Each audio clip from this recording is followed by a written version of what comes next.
నమస్తే. Welcome to right angle. ఇప్పటికే బీహార్ ఎన్నికలు రంజుగా సాగుతూ ఉన్నాయి. ఒక రకంగా చెప్పాలంటే బీహార్ ఎన్నికలు భారతదేశ గతిని మార్చడంలో, ముఖ్యంగా రాజకీయ సమీకరణాల్ని మార్చడానికి ఖచ్చితంగా దోహదం చేయనున్నాయి.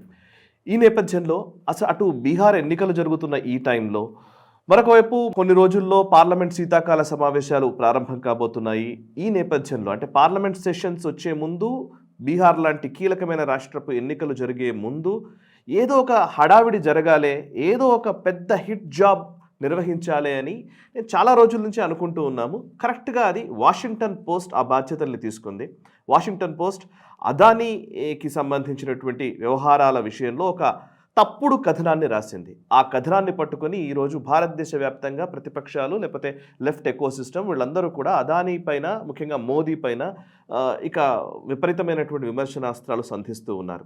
అసలు ఆ వాషింగ్టన్ పోస్ట్ కథనం ఏంటి అని అంటే, ఎల్ఐసి, మన లైఫ్ ఇన్సూరెన్స్ కార్పొరేషన్ ఏదైతే ఎల్ఐసి ఉందో, ఆ ఎల్ఐసిలో ప్రజలకు సంబంధించినటువంటి డబ్బులతో కూడినటువంటి ఎల్ఐసి ఒక ప్రభుత్వ రంగ సంస్థ. ఎల్ఐసి అదానీ పోర్ట్స్లో, లేకపోతే అదానికి సంబంధించినటువంటి కంపెనీల్లో $3.9 బిలియన్ ఇన్వెస్ట్ చేస్తోంది. ఇన్వెస్ట్ చేయడం కాదు, ఇది వాళ్ళు రాసిన కథనం ఏంటంటే, ప్రభుత్వం ఒత్తిడి చేయడంతో, నీతి ఆయోగ్ కానీ లేకపోతే ప్రభుత్వం, ముఖ్యంగా మోదీ ప్రభుత్వం ఒత్తిడి చేయడంతో ఎల్ఐసి తప్పనిసరి పరిస్థితుల్లో అదానికి సంబంధించినటువంటి కంపెనీల్లో ఈ ఇన్వెస్ట్మెంట్ చేస్తోంది అనేది వాషింగ్టన్ పోస్ట్ రాసినటువంటి కథనం. India's $3.9 billion plan to help Modi's mogul ally after US charges. ఇది హెడ్లైన్. ఇందులో రెండు కీలక అంశాలు, help and Modi's mogul. Mogul అంటే ఇంపార్టెంట్ వ్యక్తి అని అర్థం. అంటే ఇంపార్టెంట్ వ్యక్తి, రిచెస్ట్ పర్సన్, తన కోసం అంటే తన అనుయాయుడు, తనకు చాలా దగ్గరి వ్యక్తి అయినటువంటి, మోదీకి దగ్గరి వ్యక్తి అయినటువంటి మొఘల్ అదానీకి యుఎస్ ఛార్జెస్, అమెరికాకు సంబంధించినటువంటి ఏజెన్సీస్ అదానీ గ్రూప్లో అవకతవకలు జరుగుతున్నాయని చెప్పడము, అంతకుముందు హిడెన్బర్గ్ రిపోర్ట్ ఇవ్వడం, ఇవన్నీ మనకు తెలుసు. సో వాటి నేపథ్యంలో ఆ అదానీ కంపెనీలు అప్పుల్లో కూరుకుపోతూ ఉన్నాయి. అదానీ చాలా కష్టమైన పరిస్థితుల్లోకి నెట్టబడుతూ ఉన్నారు. ఈ నేపథ్యంలో ఆయనకి బెయిల్అవుట్ చేసే విధంగా, అతనికి సాయం చేయడానికి మోదీ ప్రభుత్వం పూనుకొని ఎల్ఐసి ద్వారా పెట్టుబడులు పెట్టిస్తుంది అనేది ఈ కథనం సారాంశం. ఇందులో నంబర్ 1 హెల్ప్ అనే మాటని వాడారు. ఎందుకంటే అదానీ కష్టాల్లో ఉన్నాడు కాబట్టి హెల్ప్ చేస్తున్నారని. ఇది హెల్ప్ ఎంత మాత్రం కాదు. $3.9 బిలియన్ ఏదైతే ఈ నంబర్ ఉందో, ఇది ఇన్వెస్ట్మెంట్ రూపంలో ఎల్ఐసి అదానీలో చేస్తున్నటువంటి పెట్టుబడి. సరే, ఇందులో డీటెయిల్స్ ఇంకా నేను వస్తాను. డెట్స్ పేరుకుపోతున్నాయి, అంటే అప్పులు పేరుకుపోతున్నాయి అదానీకి అనేది రెండో అంశం. మూడవది, ఎవరు ఆయనకు సాయం చేయట్లేదు, అంటే ఫారిన్ ఇన్వెస్ట్మెంట్ కంపెనీస్ ఏవి కూడా, లేదా బ్యాంకులు కానీ, ఫారిన్ బ్యాంక్స్ కానీ అదానీ కంపెనీల్లో పెట్టుబడులు పెట్టట్లేదు, వాళ్ళకు లోన్స్ ఇవ్వట్లేదు. ఎందుకంటే అమెరికా ఛార్జెస్ ఉన్నాయి కాబట్టి, అమెరికా అదానీ పైన ఆరోపణలు చేసింది కాబట్టి, అక్కడ ఇన్వెస్టిగేషన్ నడుస్తుంది కాబట్టి పెద్ద పెద్ద కంపెనీలన్నీ కామ్ అయిపోయినాయి, అదానీ కంపెనీలో పెట్టుబడులు పెట్టట్లేదు, అందుకే ఎల్ఐసిని పుష్ చేస్తున్నారు అనేది మూడో వర్షన్.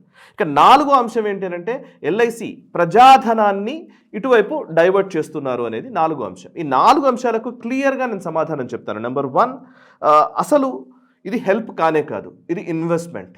అండ్ ఎల్ఐసి చేస్తున్నటువంటి ఇన్వెస్ట్మెంట్, ఎల్ఐసి కేవలం ఒక అదానీ కంపెనీలోనే చేస్తుందానంటే, ఎల్ఐసి వాళ్ళ ఇన్వెస్ట్మెంట్స్ అన్నీ కూడా ఆయా ప్రైవేట్ కంపెనీల్లో, పెద్ద పెద్ద కంపెనీల్లో లాభార్జనను బేస్ చేసుకొని ఆ కంపెనీలు బాగా పనిచేస్తున్నాయా లేదా అనేది రేటింగ్ ఏజెన్సీస్ ఇచ్చేటువంటి రేటింగ్స్ని బేస్ చేసుకొని, వాళ్ళ ట్రాక్ రికార్డ్ని చూసుకొని, వాళ్ళ బ్యాలెన్స్ షీట్స్ని ఎప్పటికప్పుడు వాళ్ళ ఇంతకు ముందు నుంచి వాళ్ళు కడుతున్నారా అప్పులు లేదా అనే అంశానికి సంబంధించి చాలా స్పష్టంగా అవన్నింటినీ బేరీజు వేసుకున్న తర్వాతనే ఎల్ఐసి ఇన్వెస్ట్ చేస్తుంది.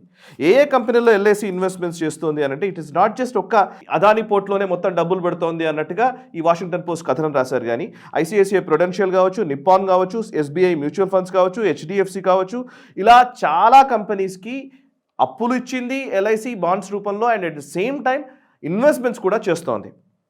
అండ్ మొత్తం ఎల్ఐసి ఇచ్చినటువంటి డెట్స్లో, అప్పుల్లో అదానికి ఇచ్చింది కేవలం 0.3% మాత్రమే. అంటే మిగతా అంతా వేరే ఆ పోర్ట్ఫోలియో, ఎల్ఐసి పోర్ట్ఫోలియోనే చాలా పెద్దగా ఉంటుంది. ఇది నెంబర్ 1. ఇదేదో ఊరికనే అప్పనంగా వాళ్ళకేదో సాయం చేస్తున్నారు అనడానికి లేనే లేదు. అండ్ ఒకవేళ నిజంగానే ఇన్వెస్ట్మెంట్లో ఎల్ఐసికి లాభం లేకుండా డబ్బులు ఇస్తుందా అంటే, 100% లాభార్జనను బేస్ చేసుకునే ఎల్ఐసి ఇన్వెస్ట్మెంట్ మాడ్యూల్ అనేది ఉంటుంది. అందులో ఎల్ఐసి ఇప్పటికే అదానీ కంపెనీలో ఇన్వెస్ట్మెంట్స్ చేసింది. ఇప్పటికి 30,000 కోట్ల పైన ఇన్వెస్ట్మెంట్స్ ఉన్నాయి. ఆ ఇన్వెస్ట్మెంట్స్ ఇప్పటికే 4 సంవత్సరాల్లోనే రెట్టింపైనట్టుగా నంబర్స్ చెప్తున్నాయి. 30,000 కోట్ల ఇన్వెస్ట్మెంట్స్ ఆల్రెడీ ఎంత ఇన్వెస్ట్ చేశారో దానికి డబుల్ వాల్యుయేషన్లోకి ఆల్రెడీ ఎల్ఐసి పెట్టుబడులు వచ్చాయి అదానికి సంబంధించి. ఇక రెండో అంశము, అదానికి డెట్స్ అంటే ఈ అప్పులు పేరుకుపోతున్నాయనేది రెండో వాదన. అదానికి నిజంగానే అప్పులు పేరుకుపోతున్నాయా? అందుకోసమే ఎవరు ఏ కంపెనీ ఏ సంస్థ కూడా పెద్ద పెద్ద ఫారిన్ కంపెనీస్ అసలు డబ్బులు ఇవ్వట్లేదా, ఇన్వెస్ట్మెంట్స్ చేయట్లేదా, లోన్స్ ఇవ్వట్లేదా, కేవలం ఎల్ఐసి నుంచే డబ్బుల్ని పంపించాలని మోదీ ప్రభుత్వం అనుకుందానంటే దానికి కూడా నేను ఫ్యాక్ట్స్ చెప్తాను. ఇప్పటికే అదానీ కంపెనీల్లో బ్లాక్ రాక్ అనే ఒక పెద్ద ఇన్వెస్ట్మెంట్ కంపెనీ ఇన్వెస్ట్ చేసింది. ఈ మధ్య కాలంలోనే ఆ ఇన్వెస్ట్మెంట్ కూడా నడుస్తోంది. అదానీస్కి సంబంధించినటువంటి ప్రైవేట్ ఎంటిటీస్ చాలా వాటిల్లో ఇన్వెస్ట్మెంట్స్ బ్లాక్ రాక్ నుంచి ఉన్నాయి. అండ్ అపోలోకి సంబంధించినటువంటి ఏథెన్ లైఫ్ నుంచి ఇన్వెస్ట్మెంట్స్ వచ్చాయి. అండ్ ఇది ఇంటర్నేషనల్ కంపెనీస్, ఇవి చిన్నవి కూడా కాదు. అండ్ ముంబై పోర్ట్లోనే వాళ్ళు ఇన్వెస్ట్ చేశారు. ఎవరైతే అదానీ చేస్తున్నటువంటి ముంబై ఇంటర్నేషనల్ పోర్ట్ని డెవలప్ చేసిన దాంట్లోనే వాళ్ళు ఇన్వెస్ట్ చేశారు. సుమారు 6,650 కోట్ల రూపాయల ఇన్వెస్ట్మెంట్ అది. ఇంకోవైపు డచ్ బ్యాంక్ 2025 సెప్టెంబర్ నెలలోనే ఈ అదానీ కంపెనీస్కి లోన్స్ ఇచ్చింది. డచ్ బ్యాంక్ ఏదైతే రాబో బ్యాంక్ దాని పేరు, ఆ రాబో బ్యాంక్ ఇన్వెస్ట్మెంట్స్ చేసింది. And at same time DZ bank జర్మనీకి సంబంధించినటువంటి సెకండ్ లార్జెస్ట్ బ్యాంక్ అని చెప్తుంటారు, వాళ్ళు కూడా అదానికి సంబంధించినటువంటి గ్రీన్ అసెట్స్లో ఇన్వెస్ట్ చేశారు. అండ్ అప్పులు పెరిగిపోతున్నాయి అన్న మాటని తీసుకొచ్చారు ఈ వాషింగ్టన్ పోస్ట్ కథనంలో. అప్పులు పెరిగిపోతున్న మాట లెక్కలోకి వస్తే అదాని పోర్ట్ఫోలియోని గమనిస్తే, వాళ్ళు ఫైనాన్షియల్ 24-25కి సంబంధించినటువంటి ఫైనాన్షియల్ ఇయర్ స్టేట్మెంట్స్ని గమనిస్తే, వాళ్ళు ఇచ్చిన డీటెయిల్స్ ప్రకారం చూస్తే ఎబిట్టా అంటారు. యాక్చువల్లీ అదానికి సంబంధించి ఎబిట్టా అంటే earning before interest, taxes, depreciation and amortisation. అంటే ఓవరాల్గా ఈ వాళ్ళ నెట్వర్త్కి సంబంధించినటువంటి నెంబర్లో ఎబిట్టా నెంబర్స్ చూస్తే 89,218 కోట్ల అదానీ పోర్ట్ఫోలియో ఉంది. అండ్ అంతేకాదు వాళ్ళ లాంగ్ టర్మ్ డెట్, మొత్తంగా ఉన్నటువంటి డెట్ ఎంత, 2.65 లక్షల కోట్ల అప్పు ఉన్నట్లయితే అందులో 89,218 కోట్లు వాళ్ళ 2024-25 ఎబిట్టానే కనబడుతోంది. అంటే సుమారు 3 సంవత్సరాల వ్యవధిలో అదానీ కంపెనీ కనుక వాళ్ళకు వచ్చే డబ్బుల్ని ఎక్కడా ఇన్వెస్ట్ చేయకుండా అలాగే పెట్టుకొని ఉంటే 3 సంవత్సరాల్లో వాళ్ళకున్న మొత్తం అప్పు తీర్చగలరు. అంటే ఏదో మనకు అర్థం కావాల్సింది ఇదే. అంటే ఎప్పుడైనా సరే మనం ఒక ఇల్లు కట్టుకుంటున్నామన్నా, ఏదైనా కొనుక్కుంటున్నామన్నా, ఏదైనా చేస్తున్నామన్నా కానీ మనం ఎంత కాలంలో ఎంత వ్యవధిలో మన అప్పుల్ని తీర్చగలిగే సామర్థ్యం ఉంది అన్నదాన్ని బట్టే మనకు లోన్స్ వస్తాయి. సో అట్లాగే అదానీ కంపెనీకి 3 సంవత్సరాల్లో వాళ్ళ లోన్స్ మొత్తం తీర్చగలిగేటువంటి సామర్థ్యం అదానికి ఉంది ఆల్రెడీ. అందుకే వాళ్ళకి పెద్ద పెద్ద ఇంటర్నేషనల్ బ్యాంక్స్, ఇంటర్నేషనల్ కంపెనీస్ కూడా ఇన్వెస్ట్మెంట్స్ చేస్తున్నారు. అండ్ ఓవరాల్గా ఇప్పుడు వీళ్ళు మాట్లాడుతున్న దాని లెక్క ప్రకారం చూస్తే అదానికి వస్తున్నటువంటి ఇన్వెస్ట్మెంట్స్ అంతా ఏదో భారతదేశానికి సంబంధించిన ఎల్ఐసి నుంచి ప్రజాధనాన్ని దుర్వినియోగం చేసి అటువైపు మళ్లిస్తున్నారని ఏదైతే ఆరోపణలు విమర్శలు చేస్తున్నారో అందులో ఎంత మాత్రం నిజం లేదు. అదానికి సంబంధించిన పోర్ట్ఫోలియో చూస్తే సుమారు 50% పైగా పెట్టుబడులు విదేశాల నుంచి వచ్చినవే. అండ్ అందులో ఇక్కడున్న సంస్థల నుంచి లేకపోతే మదుపరుల నుంచి వచ్చినటువంటి ఇన్వెస్ట్మెంట్స్ ఒకవైపు ఉంటే, అండ్ ఓవరాల్గా 75% వాళ్ళ ఇన్వెస్ట్మెంట్స్ అంతా కూడా బయట నుంచి వచ్చేవే. అండ్ లోన్స్ కూడా బయట నుంచి కంపెనీస్ నుంచి తీసుకున్నవి. అదానీ పోర్ట్స్ ఎక్కడెక్కడ డెవలప్ చేస్తున్నారు, హైఫా పోర్ట్ కావచ్చు, ఇంకెక్కడ డెవలప్ చేస్తున్నారో వాటన్నిటికీ ఇంటర్నేషనల్ బ్యాంక్స్, ఇంటర్నేషనల్ ఏజెన్సీసే ఇన్వెస్ట్ చేస్తూ ఉన్నాయి. సో వాషింగ్టన్ పోస్ట్ ఏమో యుఎస్ ఇన్వెస్టిగేషన్ నడుస్తుంది కాబట్టి పెద్ద పెద్ద కంపెనీలు, సంస్థలన్నీ, ఫారిన్ సంస్థలన్నీ కూడా వెనకడుగు వేస్తున్నాయని ఏదైతే కథనంలో రాశారో అది శుద్ధ అబద్ధం. ఇప్పటికే బ్లాక్ రాక్ లాంటి సంస్థలు కూడా ఇన్వెస్ట్ చేస్తున్నాయని చాలా స్పష్టంగా కనబడుతున్న టైంలో వాషింగ్టన్ పోస్ట్ కావాలని అదానీ పైన బురద జల్లే ఒక ప్రయత్నం చేస్తుందనడానికి ఇదే నిదర్శనం. ఇక ఎల్ఐసి చేస్తున్నటువంటి ఇన్వెస్ట్మెంట్స్ విషయంలో ఎల్ఐసి చాలా స్పష్టంగా వాషింగ్టన్ పోస్ట్ కథనానికి రిబటల్ వాళ్ళు చాలా స్పష్టంగా సమాధానం ఇచ్చారు. వాళ్ళు ఏమన్నారంటే అదానీ సంస్థలో పెట్టుబడులకు సంబంధించి ఎల్ఐసికి ఒక స్పష్టమైనటువంటి, ఏ కంపెనీలో పెట్టుబడులు పెట్టాలన్నా వాళ్ళకి ఏదైనా సరే మనం పెట్టుబడులకు సంబంధించి ఒక పర్ఫెక్ట్ మోడస్ ఆపరెండి ఉంటుంది. మాకున్నటువంటి ఎస్ఓపిల్ని బేస్, స్టాండర్డ్ ఆపరేటింగ్ ప్రొసీడ్యూర్స్ని బేస్ చేసుకొని ఆయా సంస్థలు నిజంగా లాభాల్లో ఉన్నాయా లేవా బేరీజ్ వేసుకొని, రేటింగ్ ఏజెన్సీస్ ఇస్తున్నటువంటి రేటింగ్స్ని బేస్ చేసుకొని మేము ఇన్వెస్ట్ చేస్తాము. దీనికి ప్రభుత్వానికి ఎటువంటి సంబంధము లేదు. ఎల్ఐసి చేసేటువంటి ఇన్వెస్ట్మెంట్ల విషయంలో ప్రభుత్వ జోక్యం 0 అని చాలా స్పష్టంగా వాళ్ళు రిప్లై ఇచ్చారు.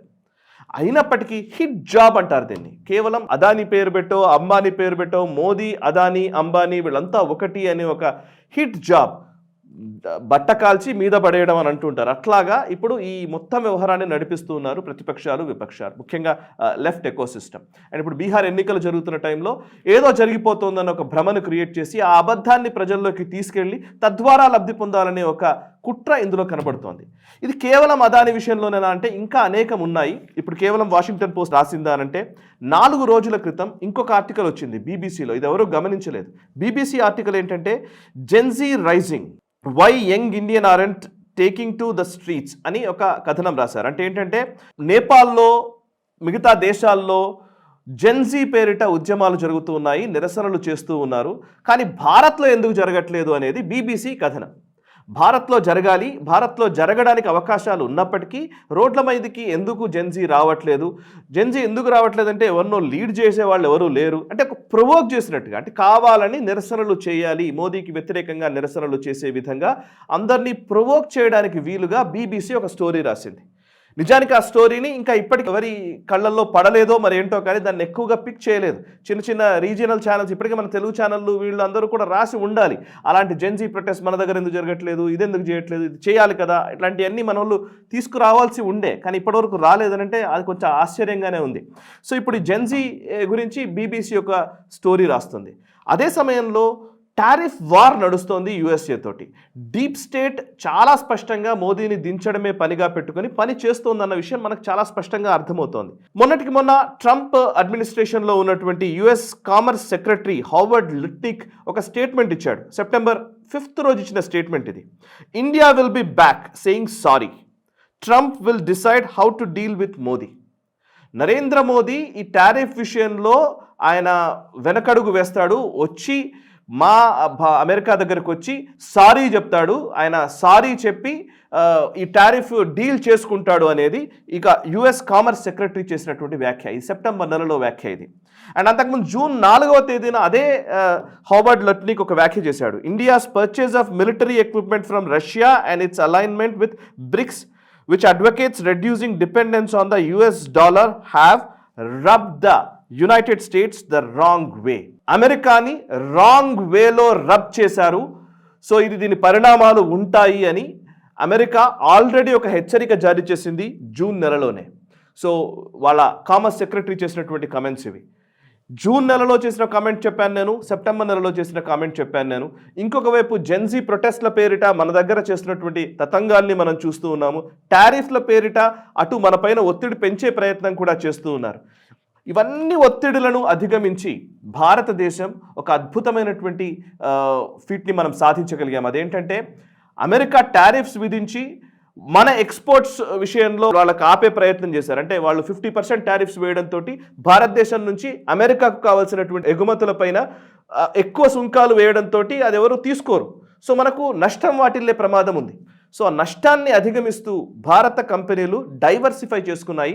ఇప్పటికే మన ఎగుమతుల్ని, అమెరికాకు చేయాల్సినటువంటి ఎగుమతుల్ని మనం చైనా వైపు మళ్లించాము. చైనాకు సంబంధించి ఒక రికార్డ్ కూడా మనం నెలకొల్పగలిగాము. అదేంటంటే 2024 సంవత్సరం, అంటే గతేడాది ఏప్రిల్ సెప్టెంబర్ త్రైమాసికంతో పోల్చితే ఈ సంవత్సరం ఏప్రిల్ సెప్టెంబర్ త్రైమాసికంలో భారత ఎగుమతులు చైనాకి 22% పెరిగాయి. భారత్ నుంచి చైనాకి ఎగుమతులు పెరిగాయి. ఇది చాలా ఇంపార్టెంట్ అంశము. మీడియా ఎప్పుడు ఎవరికి చెప్పట్లేదు దీని గురించి, అసలు కథనాలే చాలా తక్కువగా ఉన్నాయి. సో భారత ఎగుమతులు, నిజానికి ఎక్కువగా చైనా నుంచి ఇబ్బడి ముబ్బడిగా మనకి దిగుమతులు వస్తూ ఉంటాయి, కానీ భారత్ నుంచి చైనాకి ఎగుమతులు 22% పెరిగాయి గత సంవత్సరంతో పోల్చితే ఈ సంవత్సరానికి. ఎందుకు అంటే యుఎస్ టారిఫ్స్ ఎక్కువగా అయిన నేపథ్యంలో మనం యుఎస్కి ఎగుమతి చేయాల్సిన వాటిని ఇటు చైనాకు మళ్లిస్తున్నాం. చైనా మాత్రమే కాదు, ఇంకా మిగతా దేశాలకు కూడా మనం ఎక్స్ప్లోర్ చేస్తూ ఉన్నాం. సో భారత కంపెనీలు ఈ టారిఫ్లు వేయడం వల్ల భారత కంపెనీలు నష్టాల్లోకి వస్తాయి. తద్వారా మోదీ తన టేబుల్ మీదకి వచ్చి, అంటే నెగోషియేషన్ టేబుల్ మీదకి వచ్చి సారీ చెప్తాడు అని ఏదైతే అమెరికా భావించిందో అది ఈరోజు జరగట్లేదు. అదే సందర్భంలో సెప్టెంబర్ నెలలో భారత ప్రధాని నరేంద్ర మోదీ SCO సమ్మిట్కి చైనాకు వెళ్ళారు. ఎందుకు అనంటే మన ఎక్స్పోర్ట్స్ పెంచుకుంటున్నాం. ఈవెన్ చైనాకు కూడా ఎక్స్పోర్ట్స్ చేస్తున్న పరిస్థితి కనబడుతోంది. సో అమెరికా అనుకుంటున్నట్టుగా వాళ్ళ హెజిమనీ విధానాలు, అంటే వాళ్ళ పెత్తందారీ విధానాలు, వాళ్ళ ఆధిపత్యపు ధోరణులు, రేసిస్ట్ భావనలు, బీబీసీ కావచ్చు, వాషింగ్టన్ పోస్ట్ కావచ్చు, డొనాల్డ్ ట్రంప్ కావచ్చు, డీప్ స్టేట్ కావచ్చు, వీళ్ళందరూ అది చూపిస్తూనే వస్తూ ఉంటారు. కానీ దానికి ధీటుగా నిలబడి భారత ప్రభుత్వం పనిచేస్తోంది, భారతదేశం ముందుకు సాగుతోంది. అండ్ అంతేకాదు, భారతదేశపు ఎదుగుదలలో, మన అభివృద్ధిలో ఖచ్చితంగా మన దేశపు వ్యాపారవేత్తల పాత్ర ఖచ్చితంగా ఉంది. వెల్త్ క్రియేటర్స్ వీళ్ళంతా, ఈ సంపద సృష్టిస్తున్నటువంటి వాళ్ళు, సంపద ద్వారా మన భారత ఖ్యాతిని పెంచుతున్నటువంటి వాళ్ళ విషయంలో మనం జాగ్రత్తగా ఉండాలి. అంబానీ అయినా, అదానీ అయినా, టాటా అయినా, బిర్లా అయినా, అండ్ ఈవెన్ మన దేశంలో ఉన్నటువంటి ఏ చిన్న పారిశ్రామికవేత్త అయినా సరే, వాళ్ళ శ్రమ వల్లనే ఈ భారతదేశం ఆర్థికంగా పురోగతి సాధిస్తోంది. ఈ లెఫ్ట్ ఐడియాలజీ నుంచి మనం బయటకు రావాలి, సోషలిస్టు విధానాల నుంచి మనం బయటకు రావాలి. అండ్ ఖచ్చితంగా శ్రమ చేస్తున్నటువంటి వాళ్ళని మనం ఖచ్చితంగా హక్కున చేర్చుకోవాల్సిందే.